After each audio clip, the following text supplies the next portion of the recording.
สิทธิขั้นพื้นฐานในการที่เราจะสื่อสารกับผู้คนโดยที่เราไม่ละเมิดสิทธิใครค่ะบางเรื่องราวเนี่ยมันอาจจะหมิ่นเหม่ที่ว่าจะ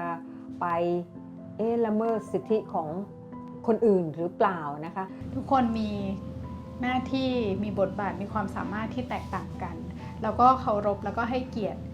ในทุกวิชาชีพอย่างเท่าเทียมกัน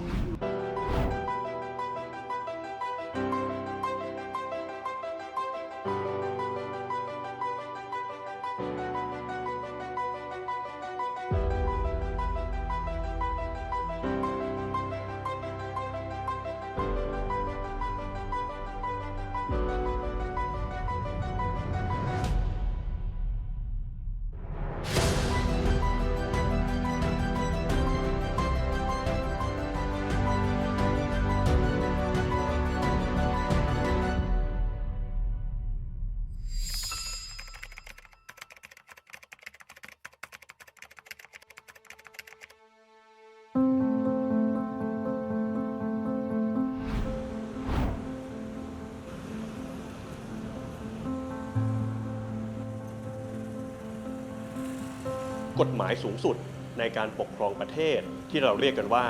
รัฐธรรมนูญนั้นรัฐธรรมนูญหมวดที่ 3 ว่าด้วยสิทธิและเสรีภาพของปวงชนชาวไทยถือเป็นหมวดที่มีความสำคัญที่สุดและบัญญัติไว้เรื่อยมาในรัฐธรรมนูญทุกฉบับและไม่เพียงสิทธิเสรีภาพในการแสดงความคิดเห็นเท่านั้นประชาชนยังมีสิทธิในความเป็นอยู่ส่วนตัวเสรีภาพในการถือศาสนาเสรีภาพในการเดินทางและการเลือกถิ่นที่อยู่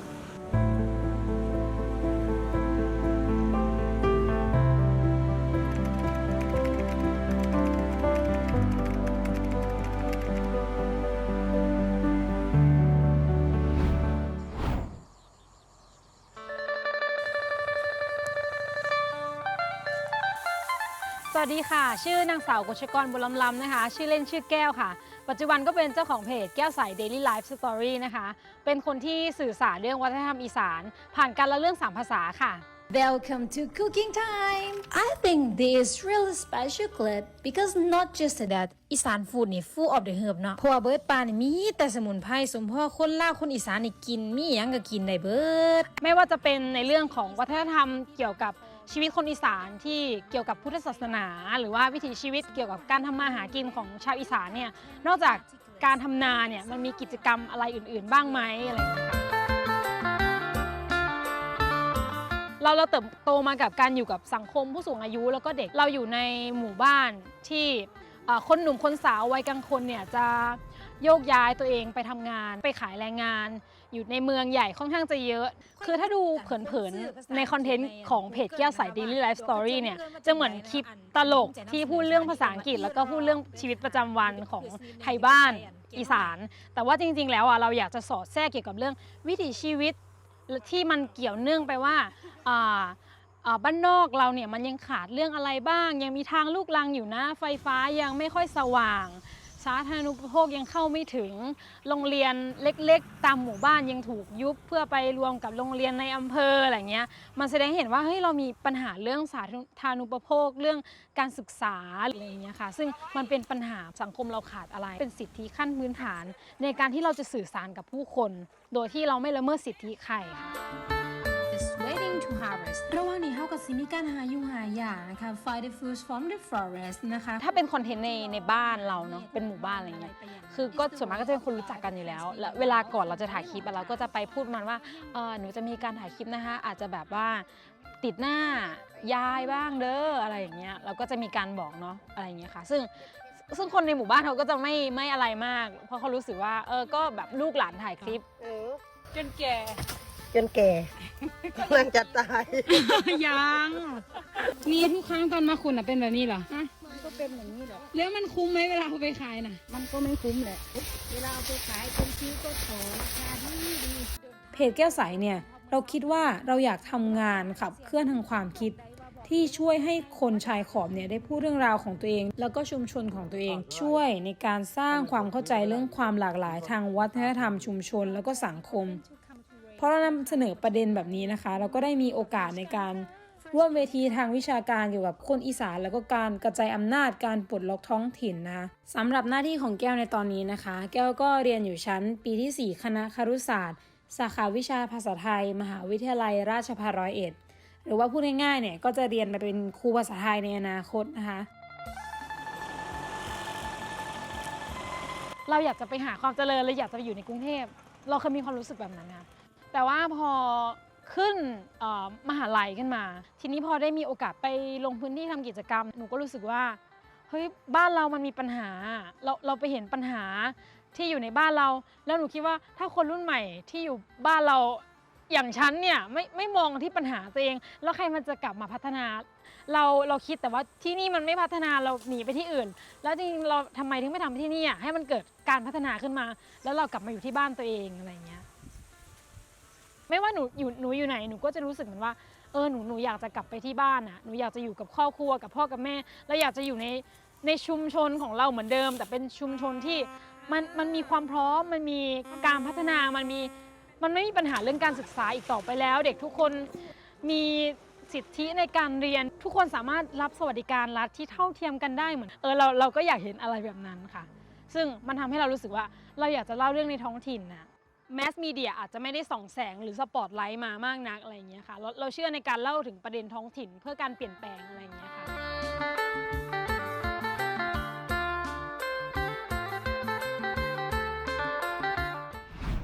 แม้บุคคลย่อมมีสิทธิและเสรีภาพในการแสดงความคิดเห็นแต่ว่าตามรัฐธรรมนูญในปี 2560 ในหมวดที่ 4 นะครับยังกำหนดให้ปวงชนชาวไทยต้องมีหน้าที่ในการรับผิดชอบต่อประเทศชาติและสังคมส่วนรวมเพื่อให้เกิดความร่วมมือในการพัฒนาประเทศดังนั้นสิทธิและหน้าที่จึงเป็น2 สิ่งที่อยู่คู่กันครับทุกคนมีสิทธิ์แต่ว่าก็มีหน้าที่ต่อสังคมด้วยและโดยอาชีพสื่อสารมวลชนอย่างผมเองรัฐธรรมนูญมาตรา 35 ก็ได้ระบุเอาไว้นะครับว่าสื่อมวลชนอย่างผมมีเสรีภาพในการนำเสนอข่าวสารหรือว่าการแสดงความคิดความเห็นตามจริยธรรมแห่งวิชาชีพซึ่งไม่เพียงแต่การทำหน้าที่ที่ต้องรับผิดชอบต่อสังคมแล้วก็ยังไม่ควรไปละเมิดหรือว่ากระทบสิทธิของผู้อื่นด้วยครับสวัสดีค่ะชื่อธนานุช สงวนศักดิ์นะคะปัจจุบันก็เป็นผู้สื่อข่าวอิสระค่ะเคยทำงานข่าวหนังสือพิมพ์ปัจจุบันก็ทำงานสารคดีเชิงข่าวนะคะให้กับสถานีโทรทัศน์นะคะบทบาทหน้าที่ของเรานะคะของสื่อก็คือการนำเสนอข้อเท็จจริงไปสู่สังคมเราก็มีเป้าหมายในการที่จะทำให้ประเด็นปัญหาต่างๆนะคะได้รับการแก้ไขแต่ว่าบางครั้งเนี่ยบางข่าวเนี่ยมันก็อาจจะบางเรื่องราวเนี่ยมันอาจจะหมิ่นเหม่ที่ว่าจะไปละเมิดสิทธิของคนอื่นหรือเปล่านะคะเวลาเราทำงานเนี่ยเราก็ต้องประเมินนะคะอันดับแรกเราจะประเมินเลยว่าเรื่องนี้มันมีประโยชน์หรือเปล่ามันมีประโยชน์ต่อสาธารณะหรือเปล่าดิฉันยกตัวอย่างเรื่องของผู้หญิงคนหนึ่งที่มีลูกเล็กๆ2 คนแล้วเขาก็ทำร้ายลูกมีการตีลูกหยิกลูกนะคะซึ่งเราอยากนำเสนอข้อเท็จจริงว่าเขามีเงื่อนไขหรือมีปัจจัยอะไรบ้างซึ่งเขาเนี่ยมีสามีก็คือไม่ช่วยเลี้ยงดูเลยไม่ช่วยอะไรเลยเขามีลูก2 คนมันก็เหนื่อยนะคะและบางครั้งเขาก็เครียดมีทั้งภาวะเศรษฐกิจภาวะซึมเศร้าหลังคลอดภาวะความบีบคั้นต่างๆแล้วเขาก็ทำร้ายลูกต่างๆเนี่ยหยิกลูกอะไรอย่างเงี้ยดิฉันก็บอกเขาว่าเนี่ยรายการเนี้ยมันจะออกช่อง 9นะแล้วคนดูก็จะเยอะเลยแต่ประเด็นปัญหาแบบนี้สังคมไม่ค่อยเคยได้ยินได้ฟังเพราะฉะนั้นเนี่ยจะไม่ได้มีคนมาเข้าข้างหรือว่าเห็นดีด้วยตรงกันข้ามพอดูเสร็จเนี่ยเขาอาจจะมาด่าก็ได้นะเพราะฉะนั้นต้องตัดสินใจเองว่าจะให้พี่สัมภาษณ์หรือให้พี่ไปถ่ายทำหรือเปล่า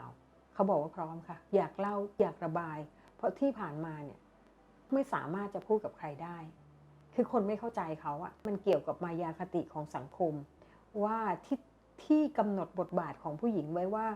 เป็นแม่ที่ดีเป็นลูกที่ดีเป็นเมียที่ดีซึ่งมันทำไม่ได้ค่ะมันจะต้องมีการช่วยกันของสังคมที่เกื้อหนุนครอบครัวที่เกื้อหนุนเพื่อที่จะว่าเราเป็นสมาชิกในครอบครัวแล้วอะมันไม่ควรที่จะมีใครต้องแบกรับภาระหรือว่าเหนื่อยเกินไปอะค่ะเพราะฉะนั้นเนี่ยก็จะย้อนกลับไปค่ะเรานำเสนอเพื่อให้สังคมเกิดความเข้าใจเรามองถึงต้นเหตุสาเหตุของปัญหาเพื่อที่จะสร้างความเข้าใจร่วมกันในสังคมและอยู่ร่วมกันและไม่ให้สิ่งเหล่านี้มันเกิดขึ้นอีก วันนี้ค่ะมันจะมีคำพูดอยู่คำหนึ่งที่บอกว่าใครๆก็เป็นสื่อได้ซึ่งมันก็จริงนะคะเพราะว่าทุกๆคนก็สามารถที่จะตอนเนี้ยที่จะไลฟ์สดที่จะทำอะไรก็ได้นะคะในการสื่อสารไปยังวงกว้างแน่นอนเขาอาจจะมีสิทธิโดยพื้นฐานที่ติดตัวมาก็คือสิทธิในการพูดแต่ในขณะเดียวกันเนี่ยเราก็ต้องถามเขาต่อนะคะว่าไอ้สิ่งที่เขาทำเนี่ยมันถูกต้องหรือเปล่าทุกคนเป็นสื่อได้แต่จริงๆทุกคนก็มีวิจารณญาณที่จะไตร่ตรองนะคะต้องถามตัวเองนะคะว่ามันเป็นไปได้หรือเปล่าคนคนนี้มีหน้าที่หรือเปล่าโดยที่จะไม่หลงไปตามคนที่จะตั้งตัวเป็นสื่อเป็นสำนักขึ้นมาโดยที่แบบว่าเขายังไม่ได้พิสูจน์อะไรเลยนะคะ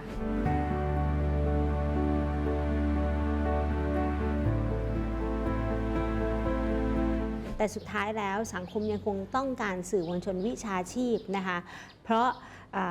การที่สังคมจะขับเคลื่อนอะไรต่างๆไปถ้ามันไม่ได้ถูกกลั่นกรองโดยกลุ่มคนที่มีความเป็นมืออาชีพหรือเป็นวิชาชีพคำว่าวิชาชีพมันจะมีสิ่งที่จะต้องตระหนักถึงว่าเขาต้องทำหน้าที่ตามวิชาชีพด้วยความซื่อสัตย์สุจริตมีจรรยาบรรณมีจริยธรรมมีความรับผิดชอบมีความตระหนักถึงสิ่งที่ทำไปเราเพียงแต่เราทำหน้าที่ของเราในการที่จะสื่อสารเรื่องของคนอื่นแล้วก็ที่สำคัญคือว่าเราเองก็ต้องเคารพสิทธิของทุกๆคนนะคะสิทธิของผู้อื่นเป็นหลักการที่สำคัญด้วยในการทำหน้าที่ของเรา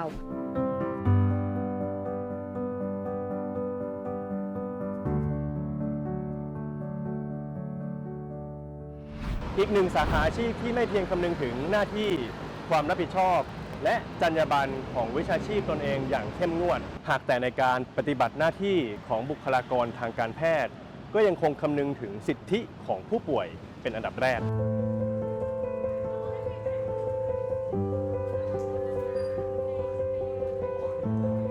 สวัสดีค่ะแพทย์หญิงภัทรานิช ภัทราพรเจริญนะคะปัจจุบันเป็นอาจารย์แพทย์อยู่ภาควิชาเวชศาสตร์ฉุกเฉินคณะแพทยศาสตร์โรงพยาบาลรามาธิบดีค่ะสวัสดีค่ะสิริพรเสมสารนะคะเป็นผู้ปฏิบัติการพยาบาลขั้นสูงระดับวุฒิบัตรค่ะสวัสดีครับนายแพทย์พันธการตันสุวรรณรัตน์นะครับปัจจุบันเป็นอาจารย์ศูนย์พิพิธยาและสถาบันการแพทย์จากกีนฤบดินทร์คณะแพทยศาสตร์โรงพยาบาลรามาธิบดีครับ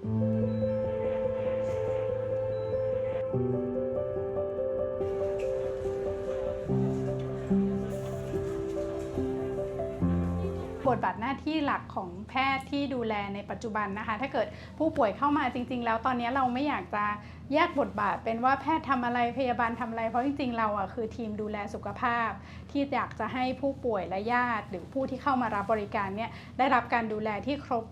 องค์รวมมากที่สุดเราก็จะมีหน้าที่ในการตรวจรักษาแต่ว่าเนื่องจากว่าในปัจจุบันน่ะมันมีเทคโนโลยีอะไรมากมายค่ะพอเราตรวจเสร็จแล้วเราจะรักษาเนี่ยมันก็จะมีตัวเลือกมากมายแล้วผู้ป่วยทุกท่านเนี่ยก็ไม่ได้มีระดับความเข้าใจในตัวโรคของตัวเองหรือการรักษาที่เท่าเทียมกันเพราะฉะนั้นก็เป็นสิ่งสำคัญที่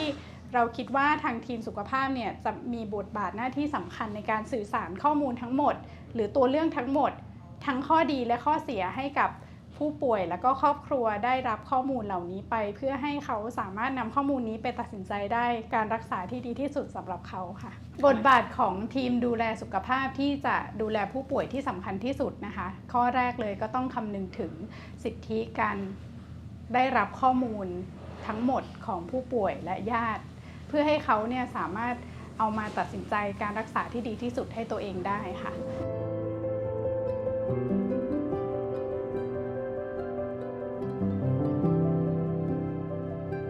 ในทุกๆองค์กรนะคะเราให้ความสำคัญของสิทธิของผู้มารับบริการซึ่งก็คือผู้ป่วยและครอบครัวก็จะมีการติดป้ายประกาศเอาไว้เกี่ยวกับสิทธิของผู้ป่วยนะคะอย่างเช่นผู้ป่วยมีสิทธิ์ในการที่จะรับทราบข้อมูลเกี่ยวกับภาวะสุขภาพของตนเองมีสิทธิ์ในการที่จะเลือกตัดสินใจหรือปฏิเสธการรักษาที่เป็นไปเพียงเพื่อยื้อการเสียชีวิตออกไปหรือแม้แต่การเลือกที่จะรับบริการจากแพทย์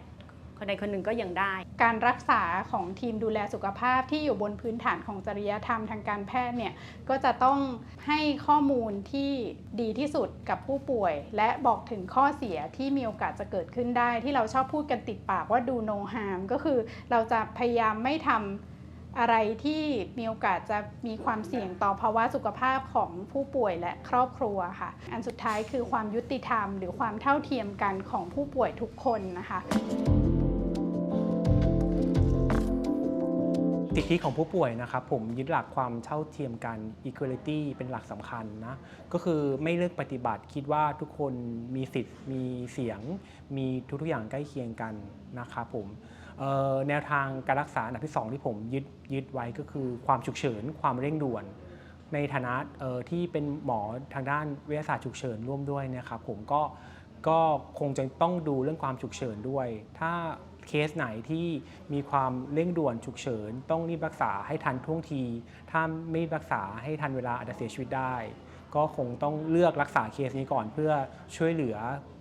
เหมือนเซฟคนไข้เซฟชีวิตคนไข้ไว้ครับผมบทบาทของสิทธิผู้ป่วยเนี่ยค่ะเขาก็จะมีข้อแม้สำหรับแพทย์และทีมดูแลรักษาว่าถ้าเกิดว่าผู้ป่วยเนี่ยอยู่ในขั้นวิกฤตที่มีโอกาสที่จะเสียชีวิตการตัดสินใจการรักษานั้นเนี่ยสามารถทำไปได้เลยโดยที่ไม่ต้องรอที่จะให้ข้อมูลผู้ป่วยหรือญาติก่อนเนื่องจากว่าการรอนั้นเนี่ยมันอันตรายกว่าถ้าเราคิดว่าจุดนี้เป็นจุดที่อันตรายถึงชีวิตถ้าเราไม่เริ่มแอคชั่นเลยตอนนี้เราไม่ทำเลยตอนนี้เนี่ยเขาจะไม่รอดตอนที่เคยเรียนเป็นแพทย์ประจำบ้านอยู่ครับมีหลายๆเคสที่มาส่งที่ห้องฉุกเฉินโดยที่ไม่มีญาติไม่มีญาติคืออาจจะเขาอาจจะหมดสติกลางคันนะครับแต่ไม่มีญาติทราบอาการของคนไข้เข้าข่ายวิกฤตต้องทำการรักษาอย่างเร่งด่วนนะครับซึ่งมีหลายหัตถการซึ่งดูอันตรายและรุนแรงแล้วก็มีความเสี่ยงค่อนข้างสูงแต่ถ้าเราไม่ช่วยเหลือเขาตอนนั้นอาจจะเสียชีวิตได้เลยตอนนั้นนะครับผมซึ่งอัตราการต่างๆพวกนี้ครับมันต้องอาศัยความยินยอมจากญาติหรือคนดูแลหรือสามีภรรยาพ่อแม่พี่น้องพวกนี้ครับแต่ว่าถ้าเราต้องทำก็คือต้องทำเพราะเรายึดหลักการช่วยเหลือช่วยเซฟชีวิตคนไข้เป็นหลักสำคัญนะครับถ้ามีประสบการณ์ในการมาใช้บริการห้องฉุกเฉินก็จะทราบว่าเราจะมีการคัดแยกผู้ป่วยเป็นระดับความรุนแรงต่างๆเหตุผลที่เราจำเป็นต้องทำแบบนั้นเนี่ยเป็นเพราะว่าเราไม่สามารถจะให้การดูแลผู้ป่วยทุกคนณทันทีได้เนื่องจากผู้ป่วยเนี่ยเข้ามาจำนวนมากแต่ว่าผู้ป่วยแต่ละคนเนี่ยจะมีโอกาสที่จะได้รับผลเสียและผลดีจากโรคหรือภาวะที่ตัวเองมาเนี่ยไม่เท่ากันบางคนเนี่ยมีเวลารอได้แค่2 นาทีบางคนรอได้10 นาทีเพราะฉะนั้นท่านที่สามารถรอได้10 นาทีอาจจะต้องรอสักพักเพื่อให้ทีมดูแลสุขภาพเนี่ยได้มีโอกาสไปดูแลผู้ป่วยที่มีความเสี่ยงที่จะเป็นอันตรายมากกว่าก่อนค่ะแม้ว่าเราจะให้ผู้ป่วยและญาติหรือครอบครัวเนี่ยเป็นผู้เลือกเองแต่หากการเลือกของผู้ป่วยและครอบครัวนั้นเนี่ยขัดต่อข้อกฎหมายในประเทศไทยเนื่องจากเรายังต้องคำนึงถึงจริยธรรมทางการแพทย์เราก็อาจจะไม่สามารถทำตามที่ผู้ป่วยร้องขอได้นะคะยกตัวอย่างเช่นผู้ป่วยที่เป็นมะเร็งระยะท้ายแล้วมีอาการทุกข์ทรมานต้องการร้องขอให้แพทย์หรือทีมที่ดูแลเนี่ยยุติหรือว่าฉีดยาให้เสียชีวิตเราก็อาจจะไม่สามารถทำตามที่ร้องขอได้นะคะในตัวบทกฎหมายที่มีความเกี่ยวข้องกับชีวิตของเขาเองโดยเฉพาะในเรื่องเกี่ยวกับมาตรา 12 นะคะหรือว่าที่เรา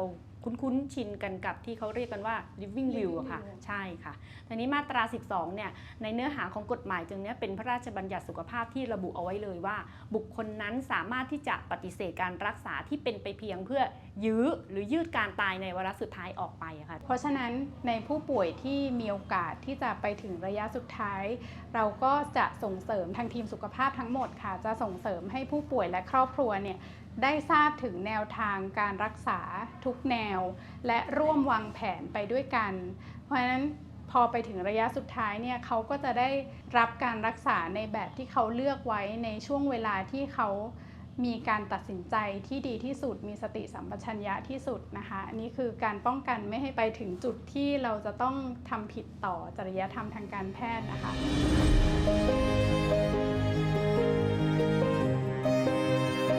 ในมุมมองของผมนะครับแพทย์ที่ดีควรไม่เลือกปฏิบัติควรให้ความเท่าเทียมกัน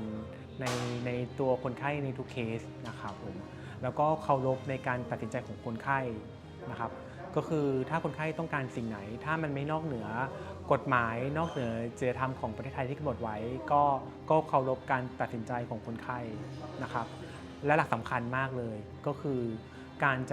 จะเลือกปฏิบัติเลือกรักษาคนไข้อะครับผมควรจะรักษาเป็นตามแนวทางในโรคนั้นจริงๆแล้วก็คือไปวิเคราะห์ว่าการรักษานั้นไม่ทำให้เกิดโทษไม่ทำร้ายคนไข้นะครับแล้วก็จะมีโอกาสก่อประโยชน์แต่การรักษานั้นอาจจะต้องแนะนำคนไข้ว่าทุกๆการรักษามีความเสี่ยงมีผลแทรกซ้อนที่อาจเกิดขึ้นได้ให้หมอและคนไข้เข้าใจร่วมกันและยอมรับร่วมกันไม่ว่าเราจะเป็นพยาบาลเป็นแพทย์เป็นสาขาที่มีความเกี่ยวข้องเวลาเราปฏิบัติหน้าที่ใดๆก็ตามเราจะต้องมีการเคารพซึ่งกันและกันให้เกียรติในศักยภาพในแต่ละฝ่ายแต่ละด้านทั้งแพทย์แล้วก็พยาบาลเภสัชในทีมทุกคนค่ะทุกคนมี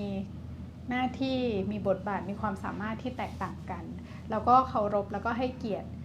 ในทุกวิชาชีพอย่างเท่าเทียมกันเรามีเป้าหมายเดียวกันเลยคือทำอย่างไรก็ตามให้ผู้ป่วยให้ครอบครัวของเขามีรอยยิ้มอย่างมีความสุขต่อให้ในฉากที่เราคิดว่า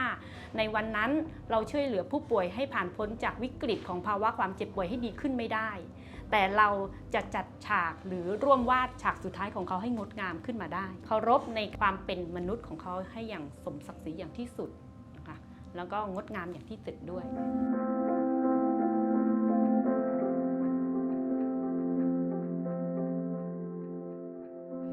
แม้สิทธิและหน้าที่ในมิติต่างๆของพลเมืองจะได้รับการคุ้มครองตามรัฐธรรมนูญเราเรียกร้องและยืนยันในสิทธิที่ตนมีได้แต่ว่าในขณะเดียวกันการใช้สิทธิของเราก็ไม่ควรไปละเมิดสิทธิของคนอื่นเพราะจะเป็นการขัดต่อหน้าที่ที่เรามีต่อสังคมดังนั้นเราทุกคนควรตระหนักถึงความสำคัญในการรักษาสมดุลระหว่างสิทธิและหน้าที่เพื่อเป้าหมายในการอยู่ร่วมกันอย่างสงบสุขในสังคมแล้วถามว่าถ้าหากสิทธิมันกระทบกระทั่งกันล่ะใครชนะนะครับถ้าหากทุกคนเอาแต่สิทธิตัวเองโดยไม่สนใจสิทธิของผู้อื่นมันย่อมเกิดปัญหากระทบกระทั่งกันได้มากใช่ไหมครับดังนั้นเนี่ยรัฐธรรมนูญจึงวางหลักไว้ครับว่าสิทธิเสรีภาพของเราเนี่ยใช้ได้เท่าที่ไม่ละเมิดสิทธิและเสรีภาพของบุคคลอื่นนะครับเพราะทุกคนก็เป็นเจ้าของประเทศเหมือนกันดังนั้นสิทธิของคนสองคนนะครับต่างคนต่างใช้แล้วมาชนกันเนี่ยคนที่เป็นฝ่ายละเมิดเป็นคนแพ้เช่นผมใช้เสรีภาพ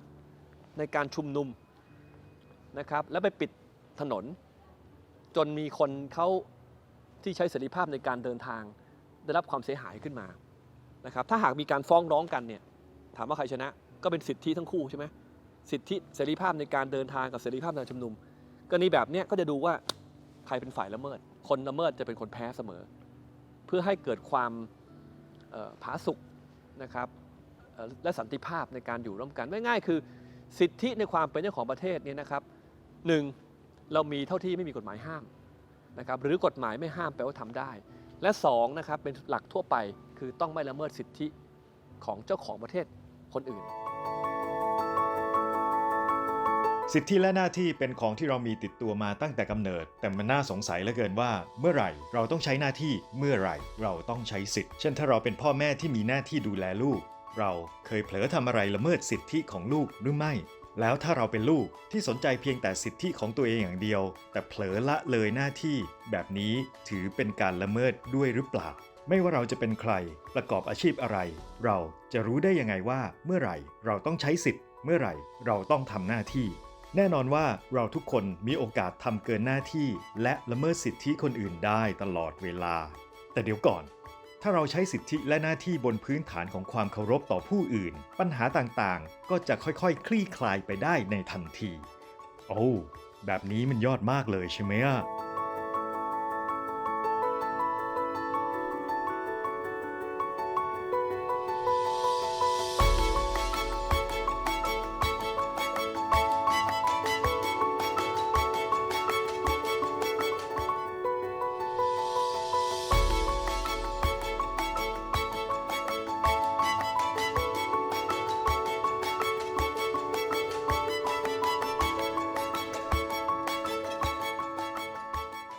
ถ้าเป็นสมัยก่อนเนี่ยเวลาเราจะรณรงค์อยากจะให้เกิดการเปลี่ยนแปลงอะไรเราอาจจะตั้งโต๊ะล่ารายชื่อ แต่ด้วยความที่ณตอนนี้มันมีเทคโนโลยีเข้ามาช่วยมันไปอยู่ในเวอร์ชั่นของออนไลน์คนเนี่ยสำคัญมากๆถ้าสื่อพัฒนาแต่คนไม่พัฒนาไม่ทันสื่อก็อาจจะมีผลเสียเยอะต่อสังคม